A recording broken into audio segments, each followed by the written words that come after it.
All right. Hello, my name is Grayson Wolf. I'm a senior at Riverside. My name is Mason Schwartz. I'm also a senior at Riverside. I'm Nathan Keller. I'm a senior at Riverside. So for our project, we created a game, and our game is called Here's What I Found on the Web. All right, so here's how we came up with the idea for our game. Mason had a guest over at his house, and the idea of asking an Alexa certain questions to say a key word was like the theme of the game they were playing. And Mason liked the idea, and he brought it up to us, and we decided, yeah, that could be a pretty good idea for a game for us to make. So we checked back with the person who had originally come up with the idea, and he was fine with us using his idea for our project. So that's where we first got our inspiration. So we checked online to see if there are games already that use Alexas. And what we found is that there are games that you can install on an Alexa, but they're more like 20 questions. They're not really like games to compete with other people. So there's no other game out there right now that's going to compete with our game. So we decide that's actually a pretty good market for us. We also checked the sales of smart speakers to see if more and more people would be buying a smart speaker, because without an Alexa or Google Home or something like that, you can't play our game. So I found this graph, and it shows that smart speakers are being sold more and more, which is good for our game. We also interviewed a game designer, Ken Tinner, to basically figure out how exactly one goes about making a game. And he gave us a whole bunch of tips and helpful advice, like certain things, like every game needs to have a mechanism, and we didn't even know what that was. And he helped teach us over like the course of the whole interview. Every game needs to have like some sort of excitement built in. In our case, it will be how there's going to be a timer where you have to do certain things in a certain amount of time, and that is what creates excitement. And again, there's no current competition. We asked him about it. He hadn't heard of anything. So we decided it was good for us and we should just full on go with our product. Some of the rules for our games are, okay, so every player selects a category that they want to go for that round. And there's 6 categories. They pick a card from the stack, and each card has 3 words on it. And each word on the card is worth a different amount of points. And if you get Alexa to say all 3 words in 1 minute, then you get bonus points. And the player tries to get Alexa to say the word on the card without using the actual word on the card. And there's 6 rounds, and the player with the most points at the end of 6 rounds is the winner. So, kind of the biggest part of the process that we had to go through was the testing of the words, because we wanted to make sure that each word had a different point on it to make it fair for everybody. So basically, the only person in our group that had an Alexa was Mason. So all 3 of us went over to Mason's house, and we kind of just sat in his kitchen, and while we were trying to figure out the rules and the points, we every so often would just say, "Hey Alexa," and try and get Alexa to say the word.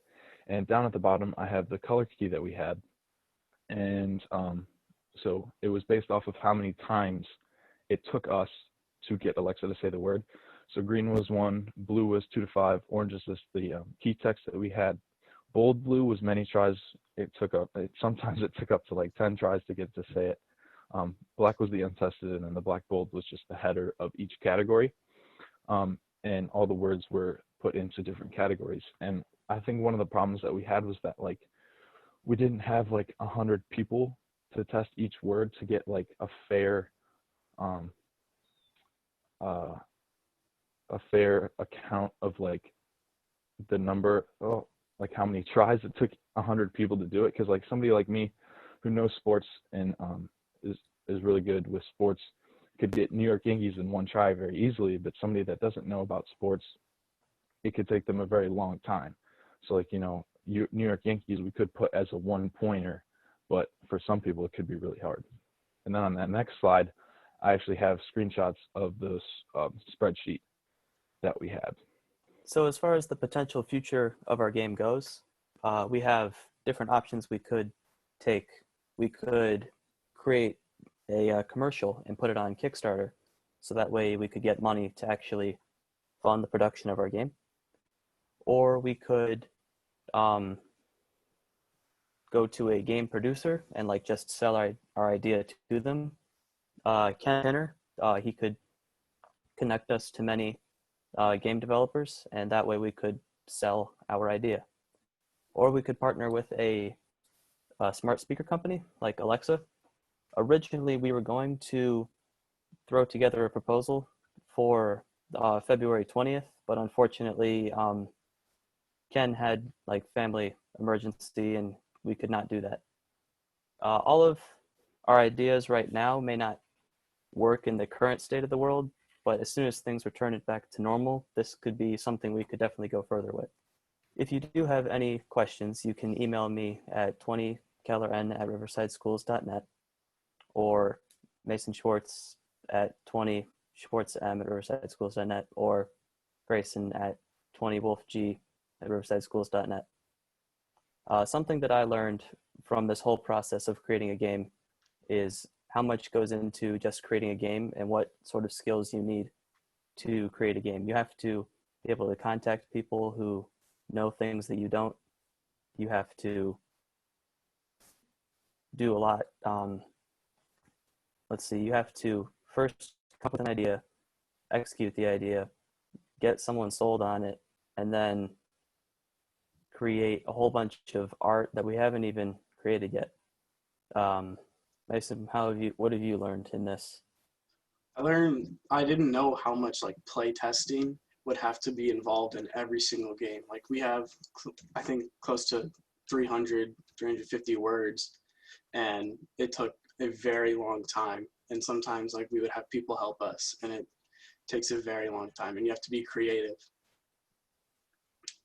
Yeah, I think both of them touched on something that I was going to say. I'd say trial and error with the words was a huge thing. Like it would get me so frustrated when we would say something and Alexa would just ramble on and on. And we're just like, Alexa, stop, Alexa, stop. And I think another thing was being able to talk to somebody older than you who knows a lot. That, like we talked to Ken Turner. We kind of knew each other from a couple years ago, but it was just something new that I'd never done before. To talk to somebody older than me who knew a lot about something that I was trying to learn about. But I think that's all we have. I want to thank you for giving us this opportunity to make a project and present it to you.